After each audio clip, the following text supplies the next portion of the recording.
Welcome to Coffee, Culture, and the Capital with Sophia and Greg.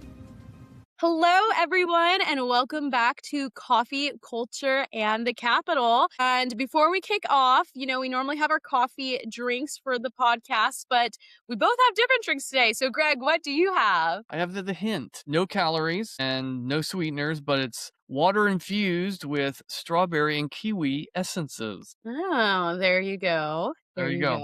I already had I my coffee.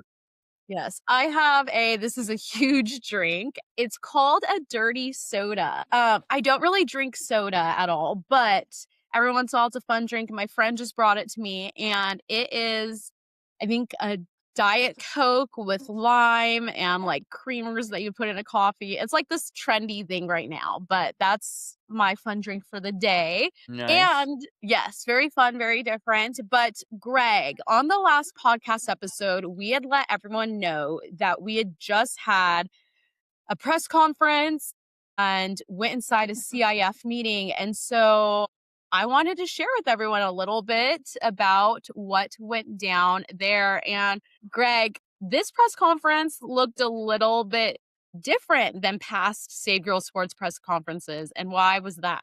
Well, you've been doing this for 3 years now, going to these public meetings, CIF meets, and the leaders sit around and talk about how they put sports together for especially high school, and they give time for people to come and speak. And so you've been there bringing in students and parents. But this time you brought in a couple legislators, which was great. And not only did you have legislators standing there in support, you actually had a legislative leader of the Democratic Party standing out with the protesters, and he put his own little video together. So that was exciting. Yes, yeah. So like you said, unfortunately, we have been doing this for 3 years. I mean, I would love to stop having to go to CIF, the California Interscholastic Federation, and telling them to protect girls' sports. I'm hoping we win this battle sooner than later for the sake of the girls that are enduring this. But Right. For anyone listening that hasn't heard us talk about this before, what is happening is CIF, that's who oversees high school sports in the state of California.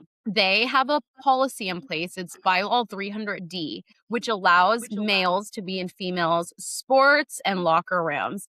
And so they keep saying their hands are tied by the state, but CIF's hands are not tied by the state because they have their own policy allowing this. Once they get rid of that policy, then they can blame the state. But they have that policy in place. And so ultimately what we've seen over the past few years is we've watched girls change in their cars due to males in their locker rooms. We've watched girls have first, second, third place stolen from them because of males in their sports. It's been so heartbreaking. And so we've been bringing girls to CIF. We brought a group last year. We dropped off a petition with over 20,000 signatures to CIF last year, urging them to follow Title IX. But as Greg mentioned, this time we had 2 state legislators join us and 1 show up to be in opposition. And so we threw the press conference before going into the meeting and giving public comment to CIF. And the press conference included 7 current female athletes who have been directly affected. And then we had Sonia Shaw, who is the Chino Valley School Board President, a bunch of school board members behind her, Jessica Tapia, who was fired for saying she wasn't going to allow boys into the girls' locker room when she was a PE teacher. We had one of the fathers of the girls speak. And then we had Assemblywoman Kate Sanchez and Assemblymember David Tangipa come and speak and just give a powerhouse of speeches. And so I want to get into what the opposing legislator did, but I want you guys to hear firsthand from Assemblywoman Kate Sanchez, her speech, and just what a rock star she was about defending girls' sports and standing for girls' sports. So let's check out what Assemblywoman Sanchez had to say. Good morning, and thank you to everyone that is here today. We are standing here outside the CIF meeting for one reason: because the voices of female athletes in California will not be ignored. I'm Assemblymember Kate Sanchez. Last year, I introduced AB 89, the Protect Girls Sports Act, to defend fairness, safety, and equal opportunity for girls in sports. Politicians killed that bill in committee, but they didn't kill this movement. And they didn't silence these athletes.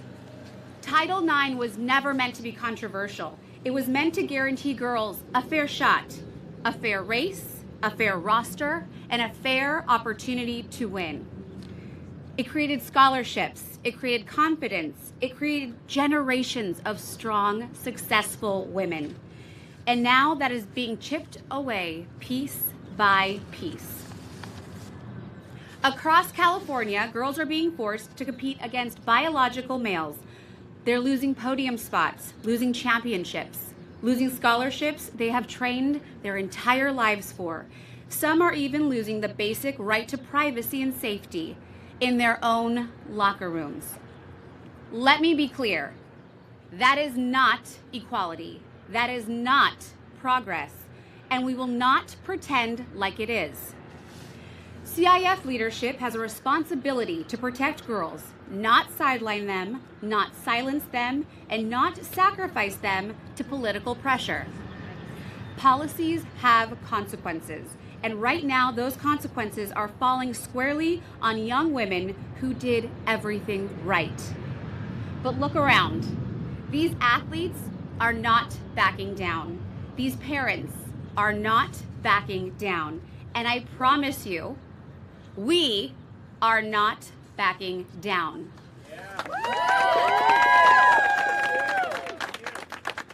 We stand with these courageous young women who are speaking up, even when it is so hard. We stand with the families who just want fairness. And we stand with every girl in California who deserves a level, safe playing field, a safe place to compete. This isn't about politics. It's about principle. It's about protecting the opportunities generations of women have fought for. So to CIF leadership, we say this: listen to our athletes. Have the courage to do what is right and restore fairness to girls' sports. Because when you sideline girls, we will stand up. When you ignore them, we will amplify them. And until every single biological female athlete in California has a fair shot at competing, we will not stop fighting. Thank you.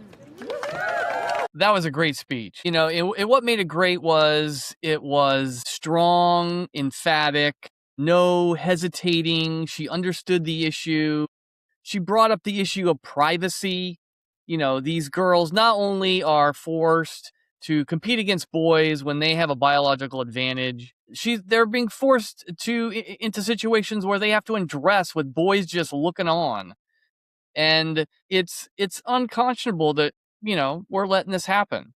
And, you know, I think the fact that a legislator on the other side felt compelled that they had to come as well and say something just shows the power of having a legislator show up. Not just make a comment, you know, in a hearing that nobody's watching, but coming to a press conference, a public venue that the press shows up at. They know they're in trouble if the Republicans in mass start to talk about the girls' sports issue, you know, and they take away the whole topic from them of protecting women, right? They always say, oh, the war against women, right? And Democrats always talk about that what they mean is, you know, the abortion, that Republicans are pro-life and, you know, and they're against women, right? And now Republicans are for actually standing up for women. And they're trying desperately to change the topic. So that was my thought. Yeah, absolutely. She, like you said, Assemblywoman Sanchez, there was no, well, maybe if some boys want to be in this sport, or maybe we can kind of make it here. It was no, girls deserve fair sports and safe spaces, period. Stop. Like, she just nailed it. There was no wavering. It was, I'm here to stand with these girls and protect them, and I'm holding the line on it.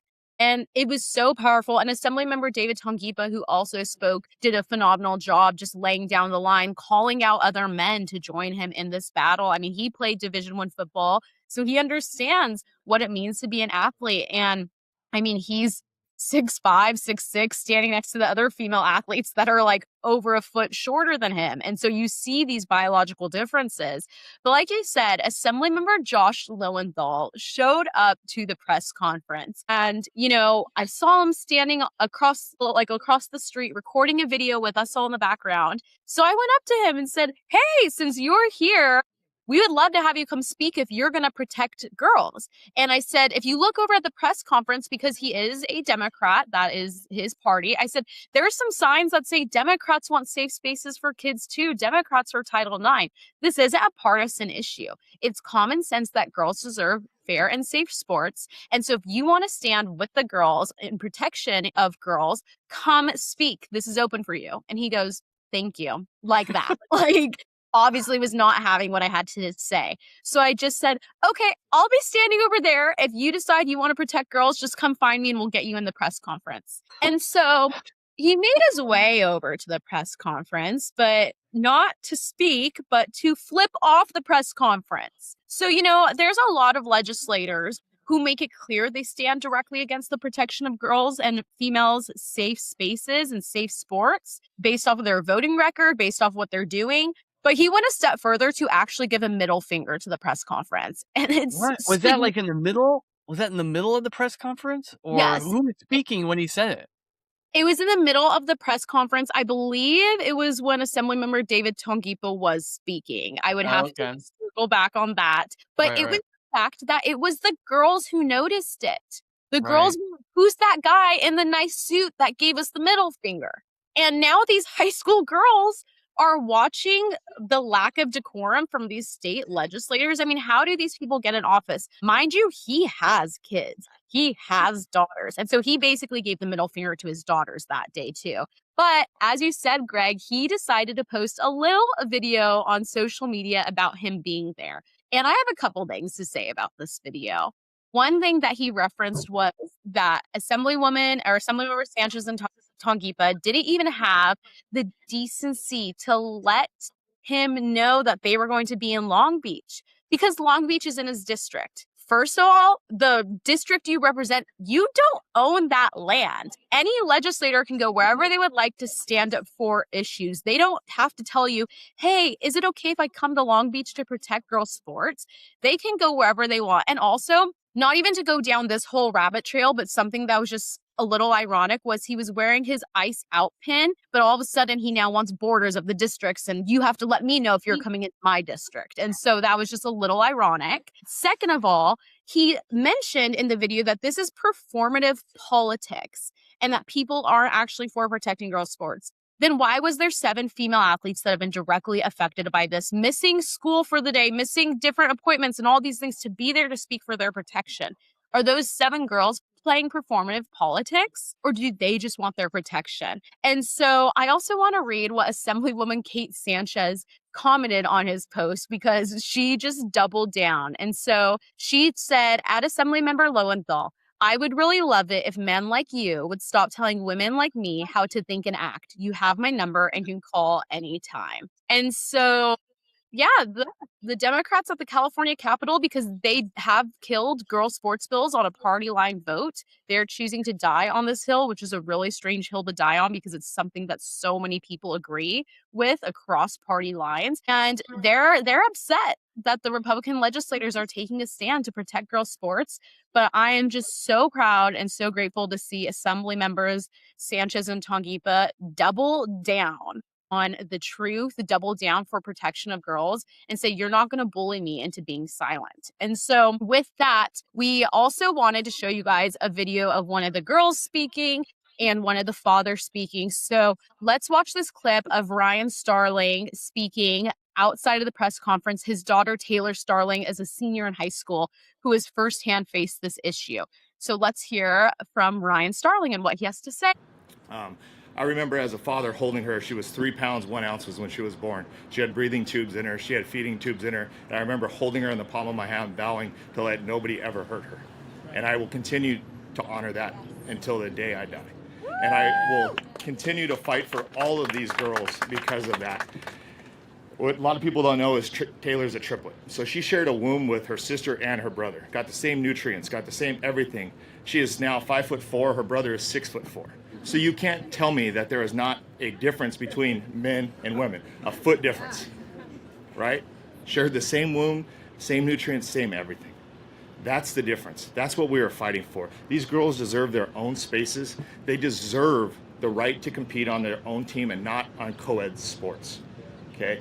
Now, dads, We need all the dads out there to stand up for these girls. Yes. Okay? Don't be silenced. Be the leader. Speak up. It encourages these young women. We cannot be silenced, but let's do it with grace and with kindness. Okay? And I just hope that all these girls know that we all have your backs and continue to fight. Thank you very much. Well, I really identify with this particular father's desire to protect his own daughter. I have 2 daughters of my own, saw them being born, and just the feeling that you have towards them of protecting them, never leaves, even when they get married. And so, his story about holding his daughter in his hands, right? And then also just about his explanation of the differences between male and female. His daughter, he had 2 daughters and a son, all in the same womb. And he described how, they all had the same sustenance from their mom. And he described his daughter is now 5'4" and his son is 6'4", right? And so to claim that there's no differences between male and female, is just a ridiculous claim, right? And so that was great. And then his other comment was about, hey, when we confront this idea, let's do it with kindness. We are not going to make villains out of those who disagree with us.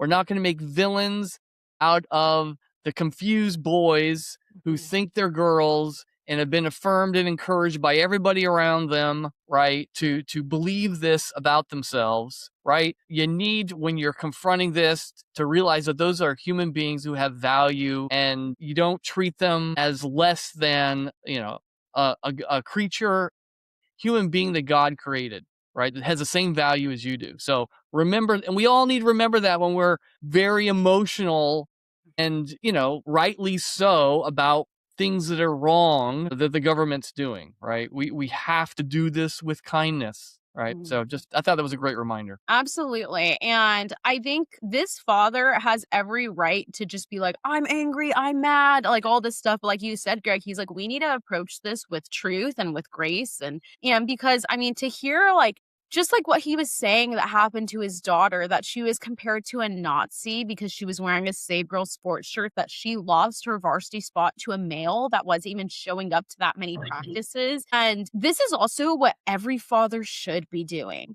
Standing up for their daughters. His daughter Taylor spoke as well, and she gave a phenomenal speech. And as she was speaking there at the podium, he was standing right behind her. And I just think when the girls who are affected by this have parents that are like, we will stand behind you, we will stand with you, and we're on your side to protect you. That's why you see these girls being bold and standing up, because they know their parents have their back. And so every mother and father, get behind your daughters, stand with them. If they want to speak out on this injustice, stand with them, encourage them to do so, really just help them use their voice. And so it's so encouraging to see fathers speaking out on this. And then I just wanted, before we go on to the next thing, everyone to see what one of the girls had to say. And if you're like, I want to watch all the speeches outside of the press conference, inside of the CIF meeting, they are on our YouTube page. We'll link both of those videos in the show notes so you guys can watch those, the press conference and inside, if you want to see all of it.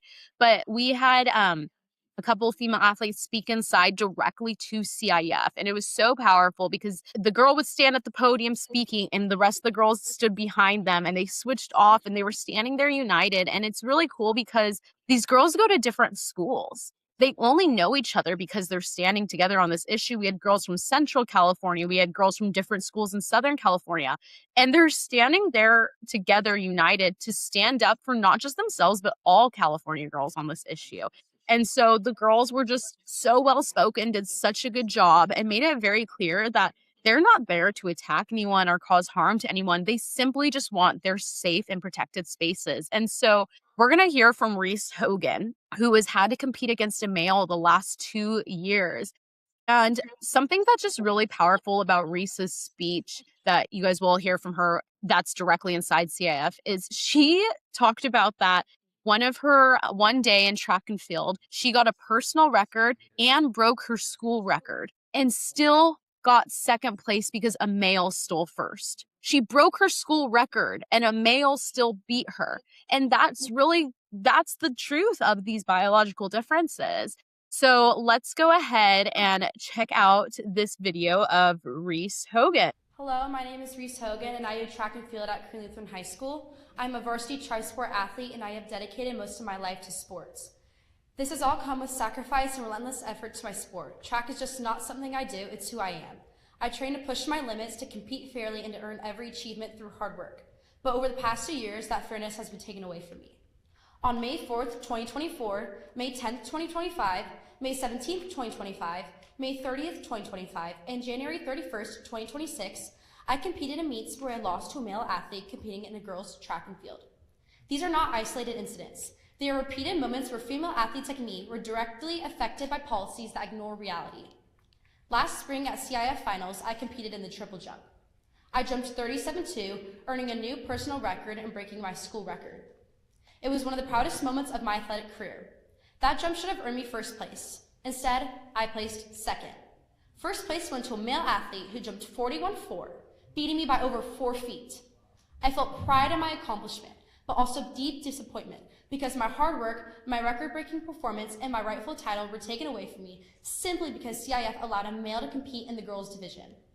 I doubt that any of you have ever experienced this if you played sports in high school, so I think it's probably time you listen to the athletes like myself that are experiencing this firsthand.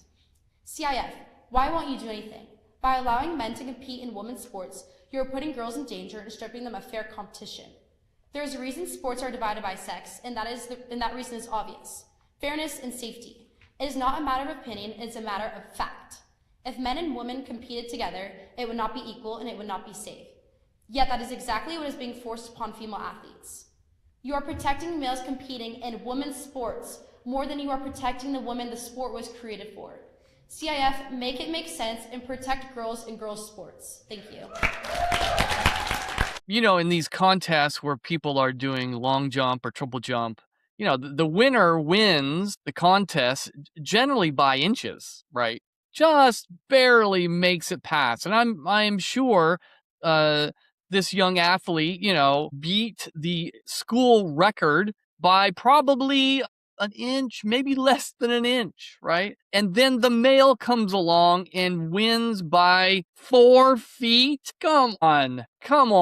We've got to be embarrassed. This is embarrassing, right? CIF, you know, I know you sat there and you told them that, you know, it's enough. This is enough about being neutral, right? You're sitting there saying your hands are tied. No, you can say something. You can object. Silence is not required. And, you know, I think that was your message to them. And, you know, that's what's going to have to change. People are going to have to say, okay, all right, this is just ridiculous, right? If we let this go on, it is only going to increase. Males will completely take over female sports. Completely. I mean, that's what's going to happen. As soon as it becomes socially acceptable, you know, and everybody just throws up their hands and just says, all right, whatever. There goes girl sports. Yeah, absolutely. And yeah, like you said, Greg, I was there. I spoke to CIF and I told them you have 77 days until your next meeting. Use those days to reach out to us. We will connect you with attorneys that are willing to help you pro bono completely for free to fix your policy. And if you are sitting on this board, because there was like 50 or 60 of them in the room, grown adults doing nothing. Mind you, when some of these girls were speaking, some women in the room would not even look up at them. They just sat there and looked down, would not even look up at these girls sharing stories about what has happened to them. But I told them, silence is no longer neutrality. You either need to reach out for help and we'll try to fix it from within. And if CIF's not letting you do anything from within, you need to publicly resign from that board. Because I don't know how you can sit as a grown adult on a CIF federated council that allows female sports to be erased, that hurts these female athletes, and be like, yeah, you know, I don't really agree with that, but they're not letting me do much. So, oh, well. No, get off that council then. If they're not going to let you change things, then we need to watch grown adults say, I can no longer sit on a council that allows this. And so Yeah, they have been warned. They've also been offered help. We've told them for the past 3 years, we're here to help you, and they've never reached out. And so we're going to keep the pressure up. But I am just so proud of all the girls who spoke. Again, like Reese Hogan, what you guys just saw, she did a phenomenal job, and so did all the other girls. They were amazing. So definitely go watch the videos of all their speeches from California Family Council's YouTube page. But that's not the only thing we have to share with you guys today. We're going to talk about some stuff at the Capitol, lack of transparency for parents. But before we do that, Greg, what do we have coming up Monday, March 6th? It's the California March for Life. It's the 6th annual. And so, folks, we want this to be our biggest and best ever. And we got lots of great people, organizations co-sponsoring and participating in the event. And they're posting on social media about how great this event's going to be and encouraging everybody to come. Yes. And so we want to see you guys all there. You can get all the information at californiafamily.org/March for Life, or just visit californiafamily.org and you'll see a pop-up about the March for Life. You can also visit the show notes for that link. But we want to share or show you all a message from Pastor Jack Hibbs of Calvary Chapel, Chino Hills about the California March for Life. Everybody, I want to invite you to the California March for Life. It's going to be hosted at the Capitol there in Sacramento. And the greatest thing that we can do right now at a time like this, please listen, is to seize the momentum that there is a pro-life movement, grassroots movement happening in California. But you and I need to play our part. We need to show up to that battle. In fact, voices visible makes a big difference. It's one thing to say, but it's another thing to do. And I encourage you to be there. Why? Because if we show up, if we speak up, it sends a message, everybody. It sends a message that we are a state of people who really care about life. We really care about what is natural, what is God ordained, what is scientific, what makes sense is the preservation of life. And so we will not settle or be satisfied with the alternative. No way. What we want to do is promote life. There's various ways to do that by not only speaking up for life, but promoting adoption, many other things. So folks, mark your calendar, March 16th, 2026, at the Capitol steps in Sacramento. And again, I would really like you to have your voices be visible that day. So let's gather together in mass. Well, Pastor Jack Hibbs nailed it on the head. We need to be showing up to the Capitol and making it clear that Californians do stand for life. We need to keep pushing on this issue and keep standing on this issue. And so we will hopefully see you all in person Monday, March 16th at the California State Capitol. Again, head to californiafamily.org/March for Life for all the information to RSVP, links to volunteer. You can even get a link to the hotel room block so you can stay where all the people with the March for Life are staying. That is available until February 20th. So go get your hotel rooms now in downtown Sacramento. But speaking of downtown Sacramento, speaking of the Capitol, Greg, we talked a little bit about this before, but let's dive into some updates on what is happening with AB 281, Assemblymember Gallagher's bill, and who kind of got in the way of what was going on there. Right. I mean, we're talking about the pro-life issue now. And so one of the biggest powerful advocacy lobbying groups up here is Planned Parenthood, the gorilla of all abortion clinics, the biggest abortion provider here in the state. And, you know, they don't just do abortions, right? They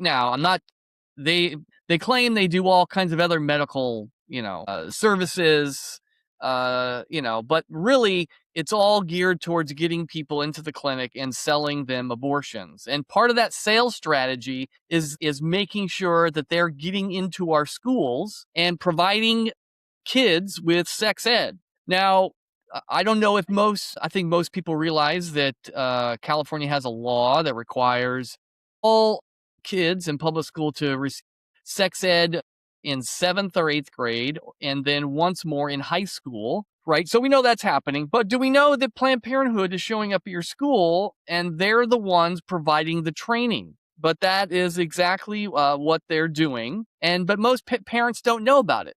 Why? Because there's a lack of transparency. So Assemblyman James Gallagher A great guy, always gets one of the highest ratings on our scorecard, great Christian man. And he wanted to provide a requirement for transparency. So his bill, AB 281, it was a minor bill. It wasn't banning sex education. It didn't censor or cut any of the curriculum. It simply said that if an outside organization was brought into the campus to teach sex ed, that parents are notified of who the organization is and who is going to be speaking to your kids. It's just a transparency bill. That's all it was. And it actually got through the Assembly Education Committee and the Appropriations Committee, but it was sitting there in waiting to be voted on by the entire Assembly because the major opponent to the bill was Planned Parenthood themselves, right? And they have this lovely opposition letter that I have right here. I'm showing, and they were.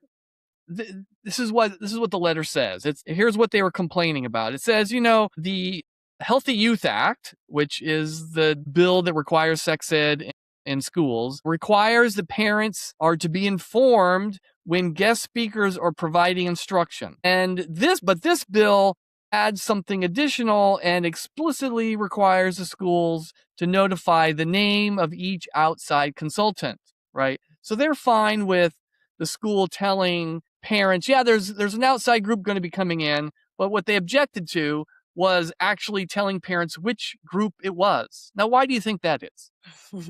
Well, maybe because people might object to Planned Parenthood, the biggest abortion provider in the state, coming in and teaching sex ed. Now, why does Planned Parenthood do this? Well, it's like an advertising strategy. They come and say, hey, don't you ignore your parents and all their values about abstinence and waiting for sex. Hey, come and we will tell you what's real, right? I mean, Planned Parenthood here in the Sacramento area has set up in our public libraries a little kiosks where kids can get condoms and lube and all kinds of sexual material like stuck right next to the children's section. That's what Planned Parenthood thinks about sex. Sex is for everybody, right? And how does that benefit Planned Parenthood? Well, because, when your condom doesn't work or, what happens? Well, you're going to need somebody to turn to, and you can turn to us. And you can do it anonymously because schools can send your kid off to Planned Parenthood without any parental consent or knowledge to get an abortion at any age. That is what our law says, right? And so Planned Parenthood did not want parents to interfere with that pipeline of school to Planned Parenthood, little train that goes from the school to the abortion clinic. And, all they needed was 41 votes to actually have it voted on. And it was a week and a half ago. They were trying to get additional votes. We issued an alert to a bunch of our partners to make phone calls, but it wasn't enough. They only got 37 legislators, which is actually a bunch of Democrats who realized, okay, Planned Parenthood, I know they give us a lot of money, but how can we be against transparency? But it wasn't enough because here in California, we have 2/3 of the legislature is Democrats. So that means you only got 20 Republicans out of 80. That's like 1/4.